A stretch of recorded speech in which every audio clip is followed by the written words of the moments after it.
mechi ya leo ilikuwa ni maandalizi na mazoezi kuelekea mechi ya tarehe 30 ligi kuu ya NBC. Isingekuwa jambo la maana sana mechi hii ya leo mwalimu afunguke. Isingekuwa jambo la afya sana mechi ya leo wachezaji wacheze kwa pressure kubwa, kwa tension kubwa, wapambane, watumie nguvu zao, watumie akili kubwa, wahangaike kweli kweli. Isingekuwa jambo la afya, kwa sababu siku 3 baadaye Simba ana mechi dhidi ya TRA ligi kuu ya NBC Tanzania Bara.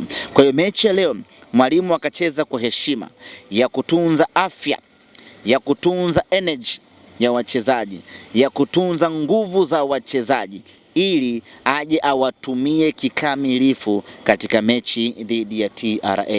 Tuna siku 3 pekee kutokea hii leo kwenda mechi yetu dhidi ya TRA.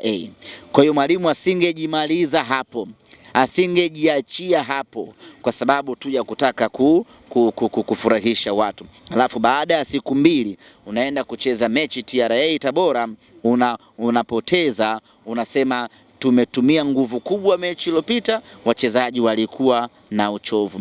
Kwenye dunia ya watu waelewa, wasingemwelewa mwalimu. Ndio maana alichokifanya mechi ya leo akasema vijana wangu tunzeni nguvu. Na ndio maana unaona kwenye mechi kama hiyo unaingia bila nahodha wako Shomari Kapombe. Mwalimu anasema Duchu nenda kafanye kazi. Mwalimu anaingia anaanza amefanya mabadiliko kwenye safu yake ya ulinzi. Mwalimu amefanya mabadiliko kwenye safu yake ya kiungo. Mwalimu anacheza mechi bila mshambuliaji yeyote. Yote hiyo ni mipango ya kesho ya mwalimu kwenye mechi inayofuata, na sio mechi inayofuata, mechi zinazofuata, kwa sababu ndani ya siku 5 tuna mechi 2. Tena sio mechi za kawaida, ni mechi jiwe kweli kweli. Kwa mwalimu lazima aende kimahesabu, kwa sababu tayari umeshafuzu na mechi zinazokuja ni mechi za alama, ni mechi za point. Ukidondosha umedondosha, haina marudiano hiyo mpaka raundi ya pili.